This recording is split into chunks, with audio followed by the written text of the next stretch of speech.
Life isn't over till it's over, and don't buy into the, ooh, now I'm old, because old connotes a destination. Growing older is just a process, and human development is something that can happen psychologically and spiritually until the day we die. That was Stephanie Raffelock, and you're listening to episode 162 of the Building Psychological Strength podcast, where we uncover the information, tools, and techniques to turn our mind into our most valuable asset.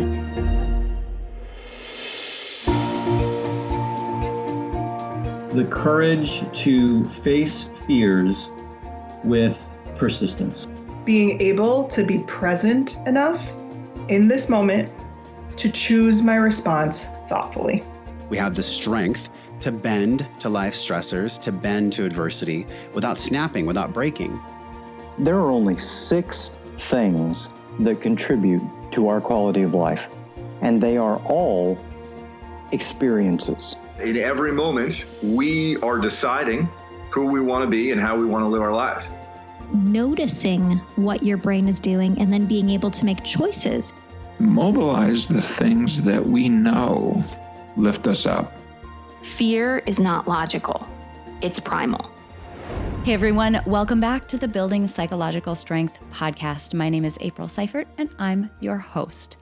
If this is your first episode or one of your first episodes, I want to say thank you so much for trying us out and for giving us a listen. We absolutely appreciate it. And if you are returning, I want to say welcome back. I love having you here. I love hearing from you. And I absolutely love hearing the things that you are learning and taking away from the podcast. And on that note, I want to quickly highlight a review that we got on iTunes from DJ Rich B. Now think about this. If you have listened to our episodes in the past, you might recognize that name. Rich B, Rich B. Where have we heard that before? This review is actually from a former guest of ours on episode number 158, Rich Bracken, but he was sweet enough to leave us a review that is titled Such a Transformational Podcast. He says, this is one of those must-have podcasts that provides optimal advice to live our best lives through the input of some of the best guests and an amazing host. Now, there's a reason why I'm highlighting this particular review. Thank you, Rich. That was very sweet of you to leave that. There's a reason why I'm highlighting that review for this episode. Rich says something very relevant to what we're going to be talking about today. He said, optimal advice to live our best lives through the input of these guests. This week, we are going to be speaking with someone who can help us do just that, but she is coming at it from the lens of living your life to the fullest until the absolute end of it. So this week in this episode, we are going to be speaking with Stephanie Raffelock. She is the author of the upcoming book, a delightful little book on aging. So we're going to be talking about the aging process this week. It is such an interesting thing to be, I'm just going to speak from my own perspective as a woman who just turned 40 in the United States, 2 kids, working, all of those things. It is a very hectic time of life, but it's also a very transitional time of life. As I turned 40, I noticed that I got a number of different responses from people. So they ranged anywhere from people who just gave me the traditional happy birthday. Oh, wow. What are you doing for your birthday? To, ooh, 40.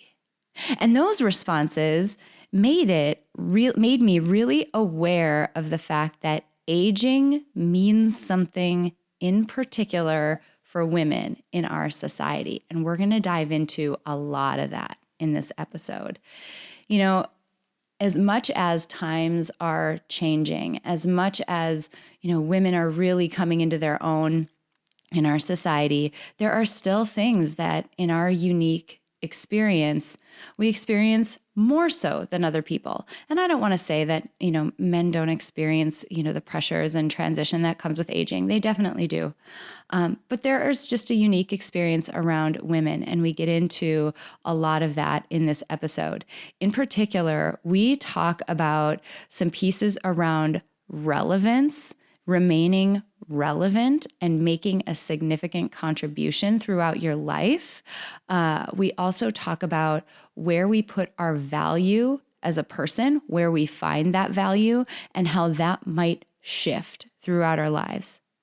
We also have this really great conversation about some of the difficult emotions that can come up as you transition to the point where you might have less time left than you have lived already.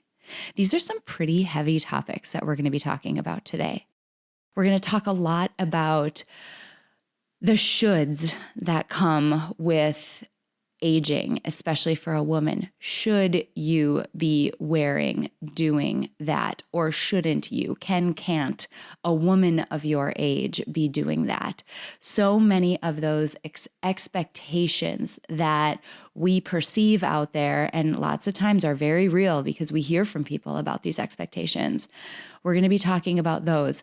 Side note, there's a very big relation between those expectations, that perceived pressure, and some of the things we talked about in episodes 160 and 161 around perfectionism. So I just want to make that connection as well. And we talk about looking ahead and using the idea of the type of person you want to be remembered as, and the way that you want to be able to feel as you near the end of your life. I mention in this episode a blog post that was more transformative for me than I can really articulate into words. And this blog post talked about some of the things that people regret when they are coming to the end of their life. And it is things like not being completely who they are. Hiding pieces of themselves, or trying to mold themselves into something that they think is more palatable or acceptable by other people. I'm sure we've all felt the pressures of doing that and have done that from time to time. I am absolutely guilty of that. Also, the regret that comes from not trying something. Very few of the people that this blog post talked about, these people who are at the end of their lives, very few of them regretted things that they did imperfectly. They just regretted the things that they didn't try. And I know for a fact, if you listen to my TEDx talk, I talk about this in that talk. I know for a fact that I went through a time in my life where I felt very constricted and I was not doing the things that I wanted to do.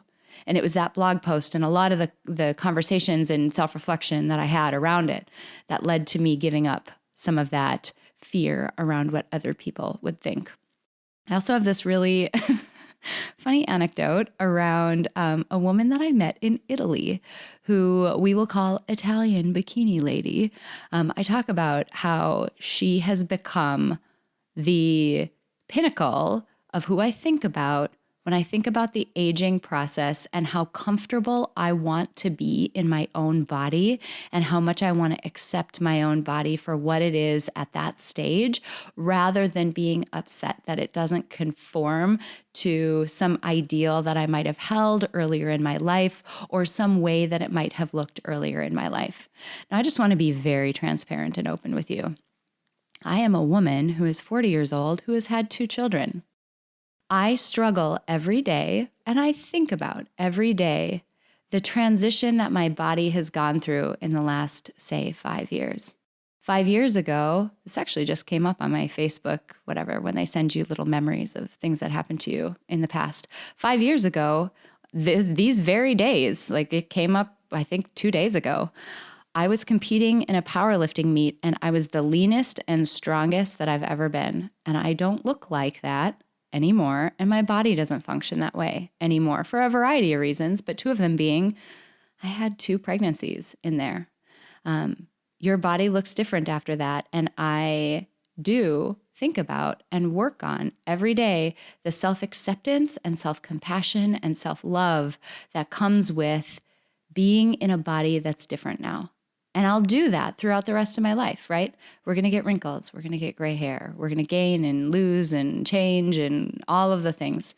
We have a great conversation around that in this episode. So I just wanted to share that a little bit because it can be really easy in these things for me to put on my psychology hat, for me to put on my how do I get to the root of explaining this concept hat and make it sound as though I have this all together. I don't. I'm working on the same things that you are. And so these episodes are just as impactful and valuable for me to hear as they are, hopefully, for you. So we have a great conversation about not so much about how you want to look as you get to the end of your life, but what kind of person do you want to be remembered as? What legacy do you want to leave? And how do you want to feel on your last day? This episode really gets to the crux of one of the biggest passions that I have. And this is one of the reasons why I mentioned Rich's review on iTunes, because he talked about how the guests on this show can help you live your best life. That is by far and away, bottom line, at its most simplistic, my biggest mission and joy in this world is helping people do that. Helping you keep your eye on the things that really matter, helping you move through those times that might be more difficult, equipping you with the mindset and the mental strength so that you can show up as your best version of yourself, your most fully expressed version of yourself, so that you fully experience your life. Because so many people don't have that opportunity, and we talk about a lot of that in this episode too. So if you're here for this episode, this one is a very deep one, but it is one that absolutely touches my heart in so many ways, and I hope it does the same for you as well. So I'm really excited for you to learn from and meet Stephanie Raffelock and get her just wisdom and her perspective as a woman who is absolutely thriving in the later chapters of her life. I can't wait for you guys to hear this interview, so let's get to that tape. Stephanie, I am absolutely thrilled that you are here today. We are going to be tackling a topic that I have never covered on the podcast before, and so I'm thrilled to dive in. So thanks for being here. Thank you for having me. So you have an amazing perspective and amazing expertise in, as I mentioned, a topic that I've never tackled before, and that is what it means to move through our lives and move into the latter stages of our lives. You focus on how people can thrive and remain resilient and really enjoy life as they get older. Tell us a little bit about that work that you do and why it is you're so passionate about this in particular. I've always been interested in women's issues, and for a large part, getting older is a woman's issue because we deal with the how do I look part of that, whereas men can thrive in an older part of life and they don't necessarily have that criteria in the space, so to speak.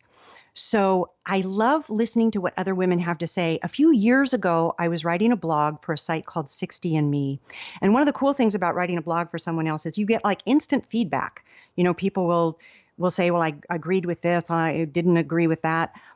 But in this particular blog, what I was finding was that there was this whole group of like 60 plus women. I don't mean 60, the number, but the age 60 plus women who were trying to figure it out the same way I was. It's like, well, what do I do now? Because there's a lot of mythology and stereotyping, some of it toxic in the culture. So I began answering these women. I felt that I wanted to write about this. And very gradually, over a period of about 3 years, I really became an advocate and an activist for life isn't over till it's over. And don't buy into the, ooh, now I'm old, because old connotes a destination. Growing older is just a process.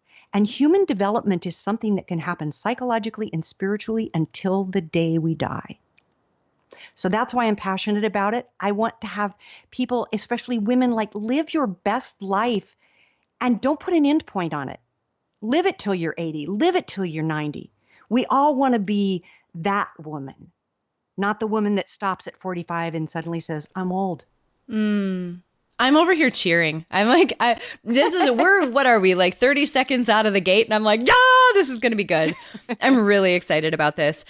Before we hopped on to record, this is interesting because I had asked you if you had seen the Taylor Swift documentary on Netflix, because you're absolutely right. There is a thing around women and aging, right? Anti-aging. And it's not to say that men don't care, but if you had to bet $1 million on, as a gender, who cares more and who has more pressure, and you were going to either make another million or lose $1 million, you know where you'd put that bet, right? So anti-aging for women and Botox and being so careful to have this youthful appearance, and when you don't, we cover it up, and like all of those things. So this Netflix documentary with Taylor Swift, she is 30 in this documentary at the time of the taping, and she said, "I'm very aware of the pressures of being a woman in the entertainment industry in particular, and that by age 35, I will be completely irrelevant." Isn't that amazing? Like by age 35, now the entertainment industry, I would say, is real life, but magnified. So that age of irrelevance in her mind is maybe a bit younger than it would be for the rest of us. But if we're all being honest, there's that point in our life where we would stamp ourselves as, yeah, that's old, and that brings with it stigma and a lot of shoulds and shouldn'ts and cans and can'ts that can constrain the way that we would live. And so what you were just saying about life isn't over until it's over, and live it until that last day, I could just cheer. It makes me so happy. Great. I'll take the cheering. Now, here's what's interesting about what she said. She said, no one is going to want me. I'm going to be irrelevant. I'm washed up at 35. And yet, this year, a real grown-up, mature woman, Renee Zellweger, won both the Golden Globe and the Oscar for Best Actress. Amazing. Amazing. She's not a starlet. In the last election cycle, 2018, more women over the age of 50 ran for local, state, and national office than ever before in history. And they got elected in droves. So first of all, it's like, now that's a myth. The whole thing, the significance, relevance thing, that's a myth. And I don't deny that there is an outside force. It comes to us through entertainment. It comes to us through Madison Avenue that underscores that, lack of significance, lack of relevance, being 50 or older isn't as sexy as it used to be.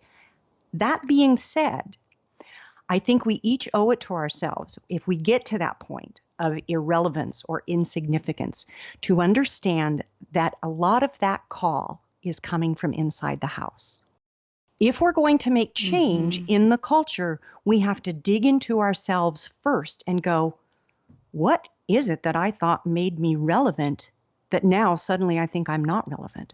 Right. What is it that made me feel significant that now suddenly I'm no longer significant? So that's the first thing. It's like, check out where that call is really coming from. Because I don't think that the outside world owes me making me feel significant or making me feel relevant. But I owe it to myself to find out what that is in me. That's huge. There's so much around. I've actually been talking to a lot of guests about this lately because it's such a big topic and it comes up in so many nuanced and veiled ways. And this is yet another one of those where we place our value as a human being. Now, what you would hope is that a person would see themselves as intrinsically valuable simply by being.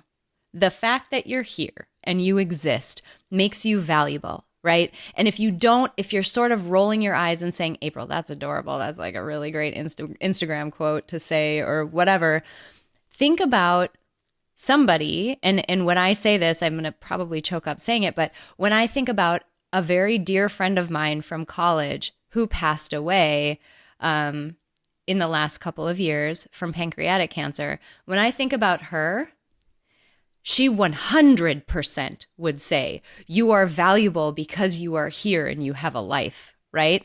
So if you take that perspective and you look at this this situation that you're in, the fact that you're just here as such an incredibly valuable gift, you can start to tease out, okay, well, where are the other places that if I agree that, yes, I'm going to be irrelevant at some point, where are those places that I'm placing value then? Then it's things like a youthful appearance and physical appearance. That's a huge part of it for women, if we're being honest. Placing our value as a human being on us being able to look good. Huge piece of it.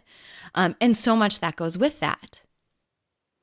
Well, it's so interesting about, your generation especially, and certainly my generation, has wanted to give the message to our daughters, our granddaughters, our sisters, our nieces, young women around us, that your worth is not contingent upon the size of your thighs or the size of your bank account.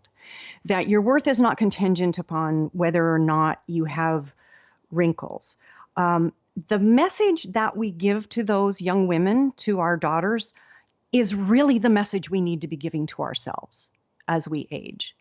My worth is not contingent upon if I have wrinkles or not. My worth isn't contingent upon how I look. Now, that being said, I would like to say that I think that there is a period of grief that happens as one goes into older age. You realize that the life you've already lived is much longer than the life that you have left to live.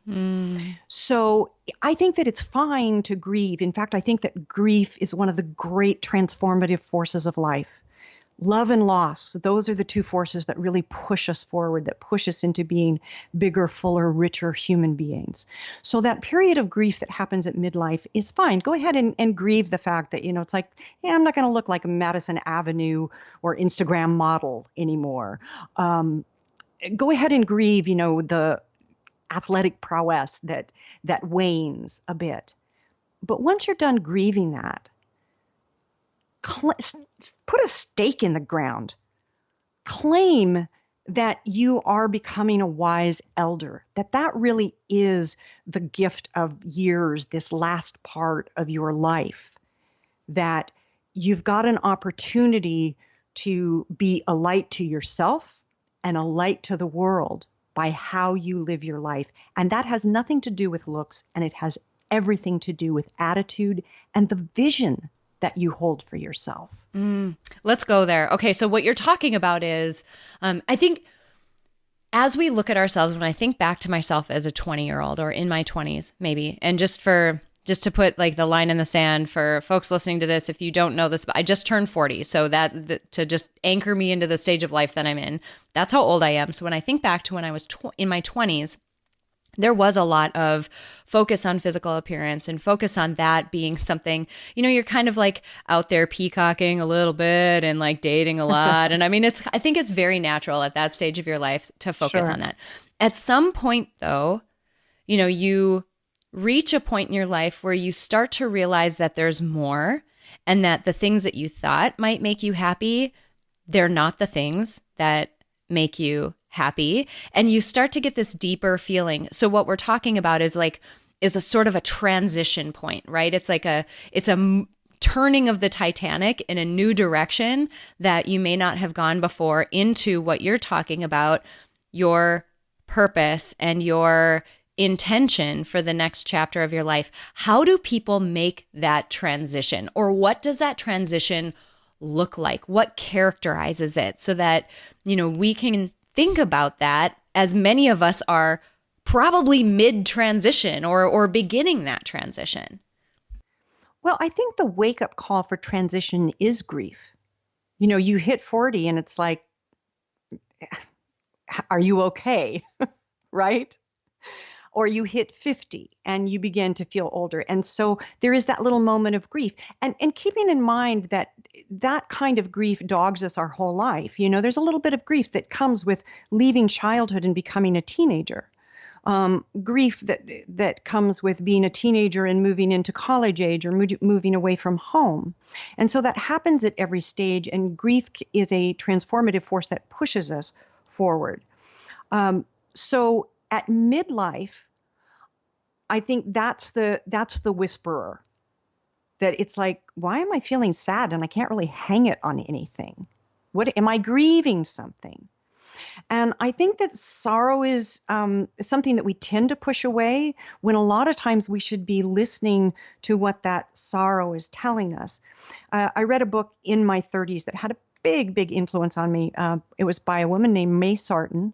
It was called Journal of a Solitude. And I had never read a woman who wrote so rawly about, is that even a word, rawly? She wrote about her emotions in a way that was very raw and very authentic. And I remember she had this one line about anger, and she said, you need to be with your anger long enough for it to teach you something. And that is true of grief. You need to be with your sorrow long enough for it to teach you something. And I think it's perfectly fine to ask of your emotions, what is it that you're trying to show me here? Mm-hmm. Oh, that's because good. We're never left without a North Star, really. It's just that I think sometimes we know how to talk to other people and maybe don't know how to talk with ourselves or to ourselves. Mm-hmm. That's so profound that you have to be with these difficult emotions until they can teach you something. That's amazing. I did an interview recently with Steve Hayes. He's a psychologist and the founder of acceptance and commitment therapy. It was such a wonderful interview. And in it, he hit on this same thing that you're hitting on, which is why I'm bringing it up. He hit on this notion of like, imagine you had a piece of paper, right? And you were writing the experience that you're having with grief or with anger or whatever the difficult emotion is. You're writing it on this piece of paper in detail about how you're feeling. And if you look at that emotion and you think about flipping that piece of paper over and then asking the question of, if I feel this way, what does that mean that I care about? Like if I'm able to be angered by that, what is that telling me that I care about or that I value or that I desire? What is that? And from there, you can start to drill in and go down a series of whys. Interesting. Okay, well, why do I want that? Or why do I care about that? Okay, interesting. Well, why is that important to me? And at some point, you'll get to that underlying, foundational basement finding. And a lot of the time, what you get to is very basic human desires, like because I want to feel valued as a person, because I want to feel like I belong with people, basic things like that. And what's cool is once you know that, like, okay, great, I want to feel valuable as a person. Well, maybe the direction that I was going in order to feel valued as like some skinny, hot Instagram model, maybe that's not the direction I can achieve this anymore. But if I want to feel valued, then now in my position, how do I do that? Like, where do I find my value as a person? Maybe it's in service. Maybe it's in helping other people. Maybe it's in creating something new and beautiful if you're artistic in that way or creative. Whatever that happens to be, I don't care. But you can get to that foundational, just bottom line desire of yours and then build up from there. And so he spoke about the exact same thing around these difficult emotions. Don't push them away. Let them in and let's sit with them. Yes, I love that. Yeah, they're touchstones. So I think that that's how we move forward. And it's like the life goal is to move forward with greater and greater experiences that we can give ourselves to, right? It's like, I know that we are meaning-seeking creatures, but I was listening to a Joseph Campbell thing not that long ago, and Joseph Campbell said, it's not really about the meaning for us. That's not what we're going for. What we're going for is the rapture of the experience. Oh, and wow. So emotions are the doorway into the rapture of the experience, which is why as we get older, we don't want to shut that part of ourselves off. And one of the ways you shut that part of yourself off is by claiming that it's like, well, now I'm old. Well, now I'm not significant. Who's going to want me? You want to go for an experience that says, wow, what a ride. And you mentioned a friend earlier that had died in her, 30s? Pancreatic cancer. Mm-hmm. So, at this stage of life, and I'm going to be 68 in a couple of months, I think that it's a privilege to have lived this long. A lot of my friends didn't make it. So I think of them. Yeah, I agree. If this is one of your first episodes with me, you might not know this about my background, but I lost my dad to cancer when I was 11, and I've spoken. I did a TEDx talk where I spoke in depth about this, and I've done some writing on it and that type of thing. Where at some point you reach a point in your adulthood where you start to think about, wow, what must that position, at first you think about it from the position of a child who lost their parent, and you're very egocentric naturally in your own grief and your own experience. But as I've gotten older, I've been able to think about, wow, how must he have felt? He had cancer when he was 40 years old, when he was my age, and he had two young kids, me being one of them and my brother. I also have two young kids, and I think about, wow, what must the perspective that he went through, what must that have been like, and what were the fears and the sadness that he must have felt? Oh my gosh, how lucky I am right now. And that's not to say, I want people to understand the nuance here. Like, it is an amazing gift and it is an incredible thing, but that doesn't mean that you're not going to have moments where, you're sad that you've closed a chapter in your life, or you're sad that, maybe you look differently. Like, anybody who's gone through a pregnancy knows what it's like to have their body morph and then change sort of back and then different again and whatever, and how just weird and unnerving that can be. That's not to say that every minute you have to be pretending like everything's okay, otherwise you're ungrateful. But more like, to me, the way that I like to think about it is the through line. The thing that I go back to each time is, yep, this is difficult, but there are alternatives that would be even more so, or there are alternatives that I would rather not be in, and I would pick this over them. So It's more of a through line. Yeah. Yeah. Love and loss. I mean, it's like, without loss, we don't know how powerful love in our life can be. And without love, the loss is unbearable. So they're gonna always ride us in tandem. Those experiences that texture our heart to a greater compassion ride side by side throughout our life. And one of the things that excites me about growing older is that the journey, the psychological, spiritual journey, is ongoing. It doesn't have to end. So why not dig around in it and find the gems that are there, and then encourage the people around you, the women that will come after you?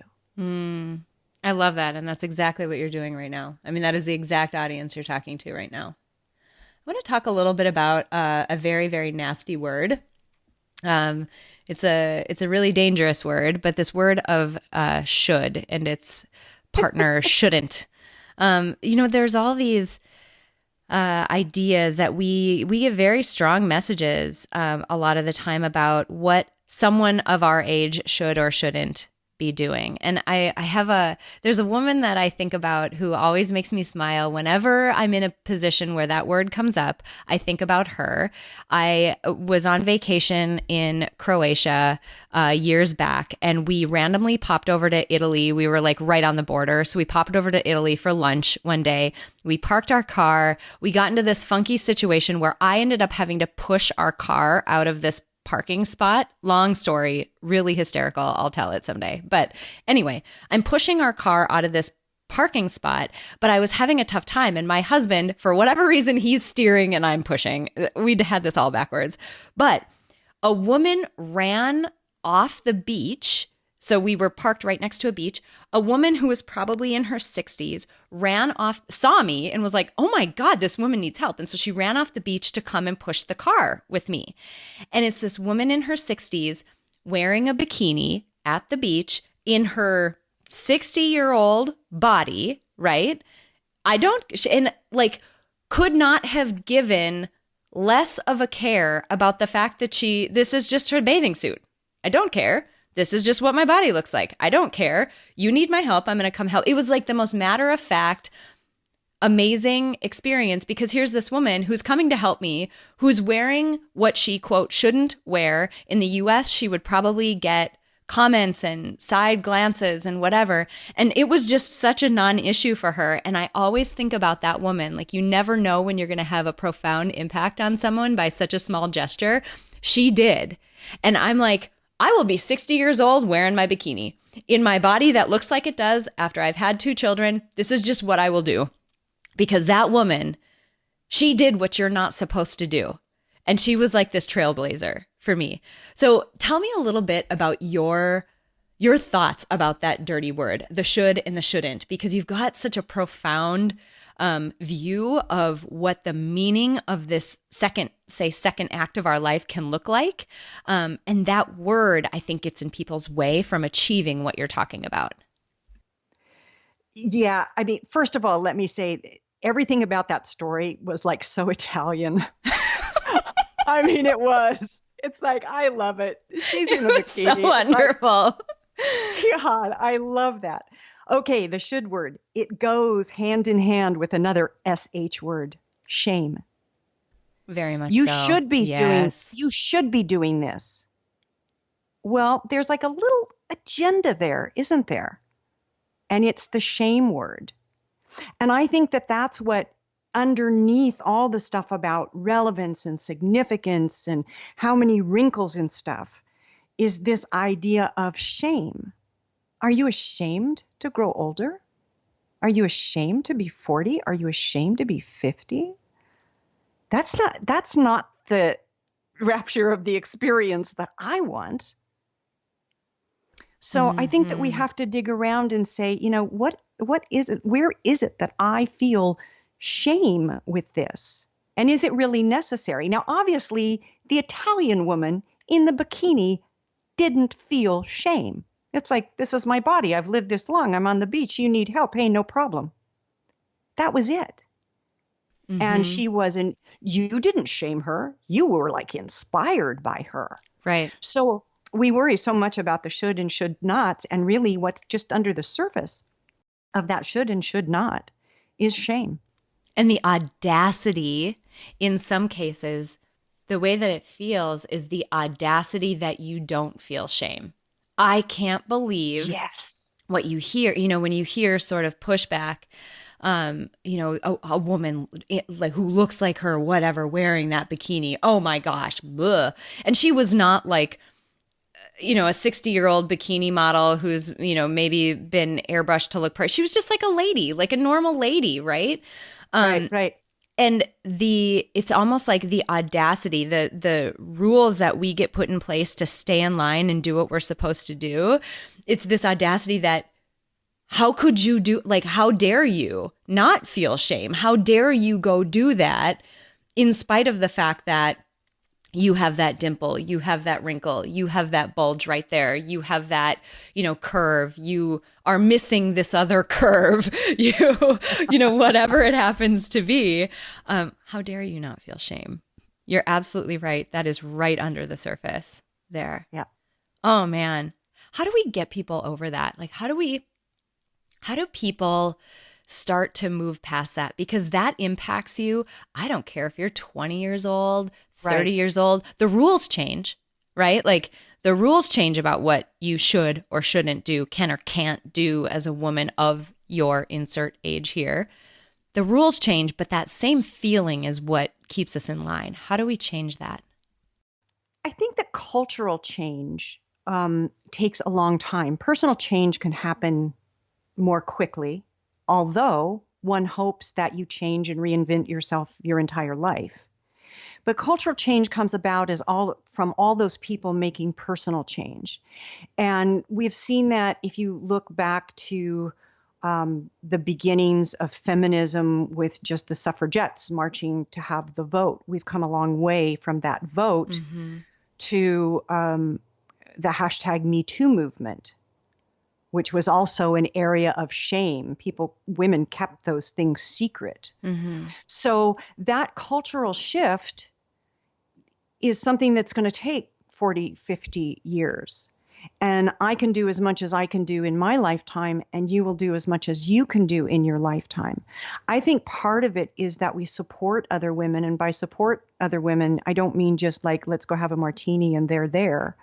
I mean, support other women with, let's not be afraid to educate each other. Why do you want to do that to yourself, to think that you should be this or you should be that? What's preventing you from like loving yourself more fully, accepting yourself the way you are? That's something that we can do for each other. That's what real support and encouragement is for me. I love you just the way you are. I'm not going to judge you if you're 20 pounds overweight or 100 pounds overweight. I don't care. So I think it's part personal and part cultural for those shifts to happen. And they take the time we take, but every single step counts. When I think of the women in my life, and I sometimes do this as just a visualization for myself, I think about the women standing behind me. I think about my great-great-grandmother Eva, who came over here on a boat from Poland with her family and raised 9 children. And she didn't have the opportunity of education. And then I think about my grandmother Julia, who was one of her daughters, who also didn't really have the opportunity of education, though she managed to get through the 3rd grade. And she became a voracious reader as a result of it. So I grew up not even thinking about her education because she always had a book going on. And then I think about my mother, who came of age at a time when the family really thought it was best if she dropped out of school and helped with the farm because the depression was going on. So I was the first woman in my family to graduate from college. And, you know, it kind of gets baked in the cake DNA. I had a really rough time going that route and getting myself through school and getting myself through college because there was no modeling of that for me. But every step of the way, my great-great-grandmother Eva that I see in my mind's eye, and my grandmother Julia and my mother, these women took steps for me. They sort of loved me into life for the steps that they took for me. And so it's good to remember our ancestors. And, you know, it's funny, we would never judge our mothers, I hope, the way that we judge ourselves. Right. I would never have said to my mother, oh gosh, your hair, you know, it's all white. It should be, you know, you should dye it. Right. I would never say that to her. What I remember about my mother is I remember her eyes and I remember her wicked, wicked sense of humor. That's amazing. And what's interesting about it is that judgment of other people that we've been talking about for a bit, the more we do that, right? The more we either outwardly or probably more likely inwardly, you have sort of a knee-jerk reaction like, oh, she shouldn't be doing that, or I can't believe she, or whatever that happens to be. The more we do that, the more that we reinforce that boundary or reinforce that quote unquote rule for ourselves because we're saying it's legitimate.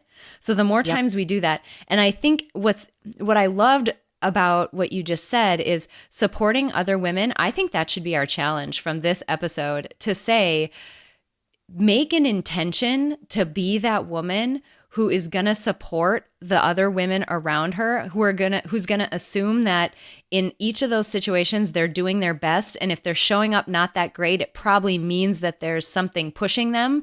There's a pressure there that's causing them to either behave or be in that mood, whatever it happens to be.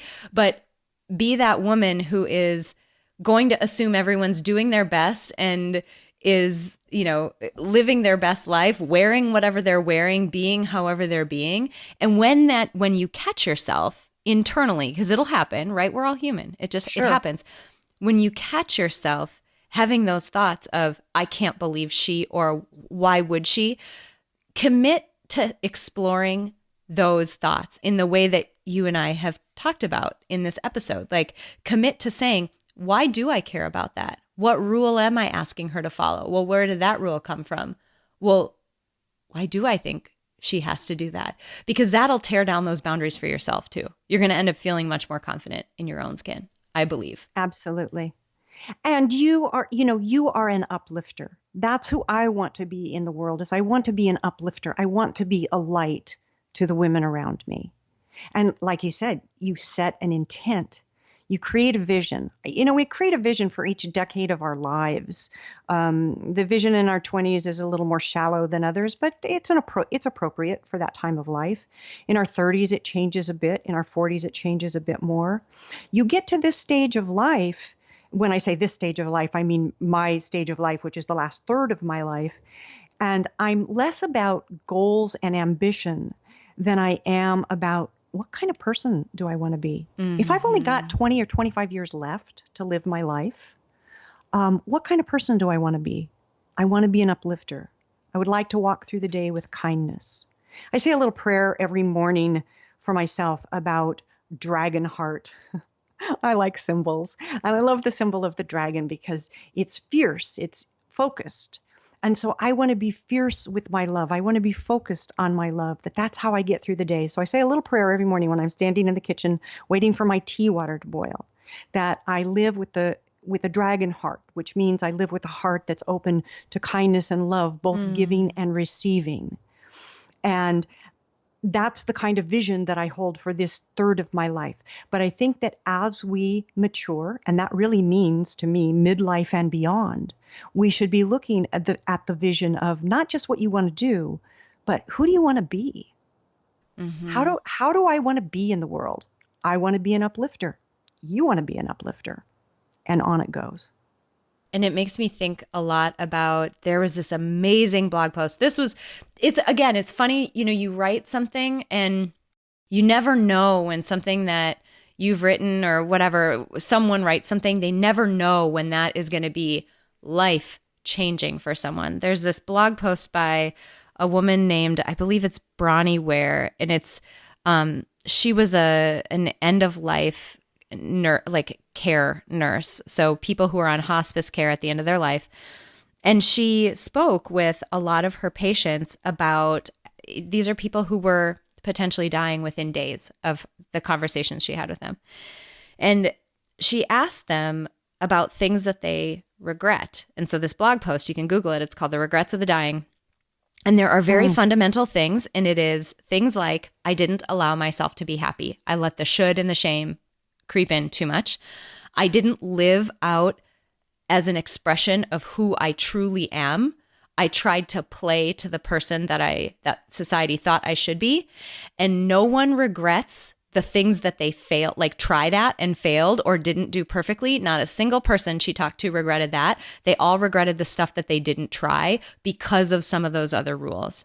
And that blog post was the biggest punch in the face to me, because I thought about, again, my dad and all of the things at the time of my life that I was in. It was probably one of the most boxed in, constricted times of my life.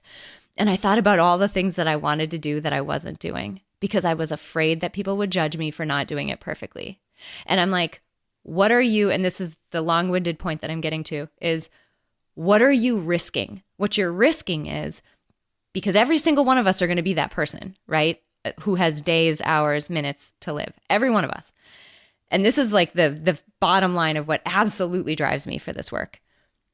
Every one of us is going to be in that position, but the steps that you take today gets to decide what feelings and thoughts you're going to have.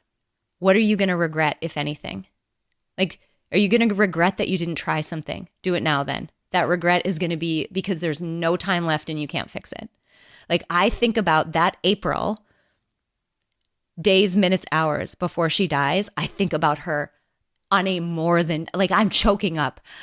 I think about her on a more than daily basis because I want her to be, I owe it to her, And so I just urge people to think about that. It's such a difficult topic and it's painful, but it's one of those things man, sit with it. The more you do, the less you will care about a lot of these other things. I'm sorry, I cut you off. Keep going, because now I'm crying over here. No, you didn't cut me off. I appreciate the emotion and the vulnerability that you bring to that statement, because at the end of the day, that really does come down to that.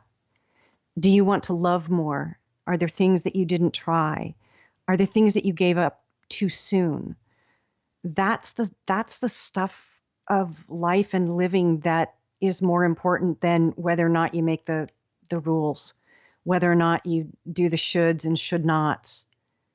It's the stuff that, can you reach that point that this is the end of my life. This is my death. Mm-hmm. Will it be the fruition of my life, or will it just be the process of it? Will it just be the decay, the process of decay? Mm-hmm. Yeah. And I want my death to be the fruition of my life. That, there's an adage that says we die the way that we live. Mm. So if you live with love in your heart, chances are you will die with love in your heart. I love that. If you live knowing that, I really did do my best, then you will die with that in your heart. So that's the good stuff to hang on to. And I really think that, you do such a valuable service to have this kind of podcast and put out this kind of information, that in midlife, women are coming into their own. Put a stake in the ground, claim your truth and live it, and support the other women around you while you do it. That's the good stuff. That is beautiful. I want to, as we're wrapping up today, actually, before we go there, I also want to highlight something that you said around, and think about the person that you want to be remembered as. Like who is that person that you want to be? Because people don't, to your point about your mom. I don't know if my mom had like a 6-pack when I was younger or not. I don't remember when she got wrinkles. I mean, she's in her 60s now, so she has them. I don't know when she got them. I have no idea. I don't remember if my mom was the most well-dressed mom or not. I mean, we didn't have a ton of money, so probably not. But that's not what sticks in my head, right? That isn't it at all. So the type of person that you want to be remembered as. I didn't want that to go without being highlighted. That's a great reminder.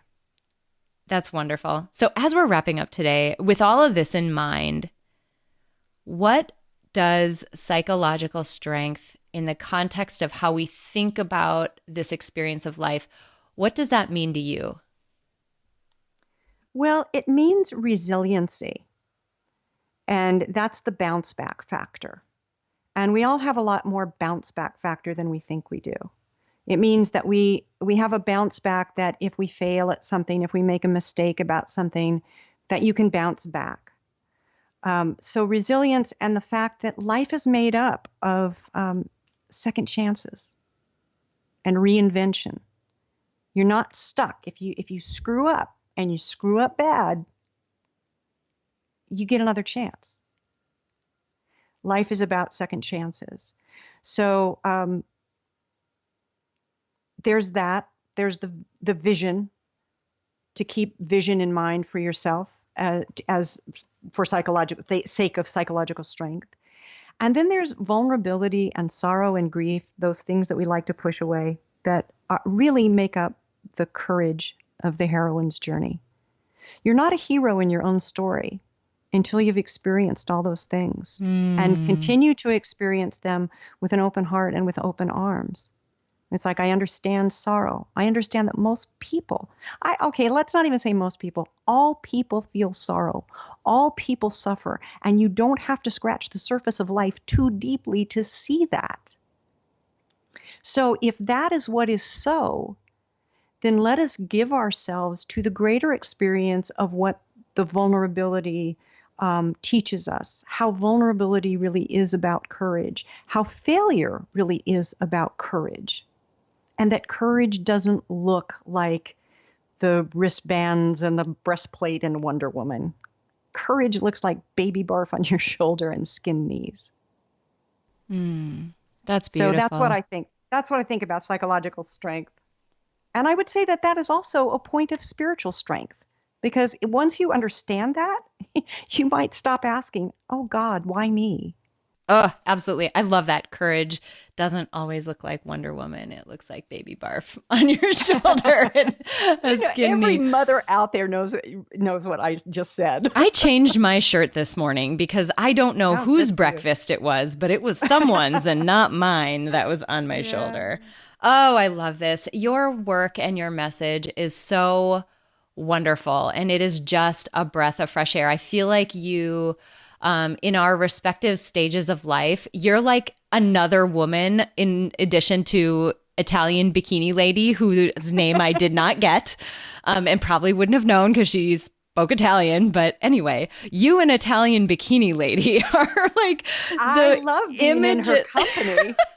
You were the images of these women that I like to think about, you know, in the same way as you, as who went before me, but also like who is pulling me, like who is the woman, like the people that I'm going to focus on that are the pull. And you, an Italian bikini lady, are those women. And I just think it's so wonderful. And I'm so appreciative.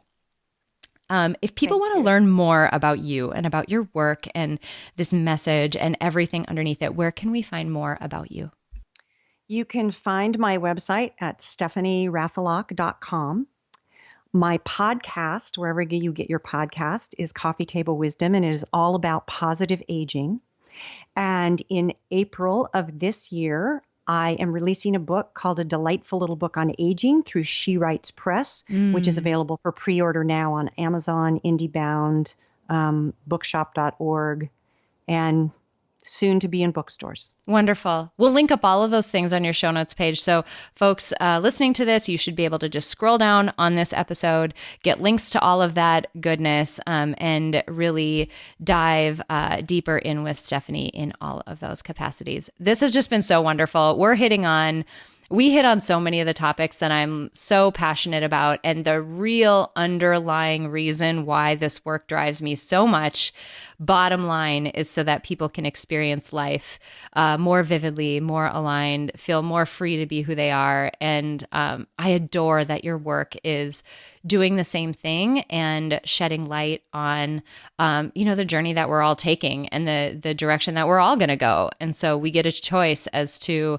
what those years are going to be like. And I love that you're urging people to choose a life of experience and a vibrancy versus just letting themselves sort of dim out. So thank you so much for being here. This has been such a wonderful conversation, and I so appreciate it. April, I love your passion. I love what you're giving to the world. It's been an honor to sit in your presence today. Thanks for having me. It's a simple fact that nearly everyone in the world could benefit from building psychological strength, but not everyone will put in the time and effort to do so. But today you did. Thank you so much for listening to this episode of Building Psychological Strength. Now, if you're interested in building the mental toughness, confidence, and resilience you need to thrive through life's ups and downs, visit us at www.peakmindpsychology.com. Also, if there's someone in your life who could benefit from this episode, please share it with them. And if you yourself found this episode valuable, meaning if you took away even one insight that you can use to build psychological strength in your own life, we would so appreciate it if you would drop us a rating and a review on iTunes. The thing is, the more ratings and reviews we have, the easier it is to get this powerful and important content out to the people who need to hear it. Remember, your mind can be your most valuable asset or your biggest liability, and you get to choose. So choose wisely, my friend. And I'll see you next time on Building Psychological Strength.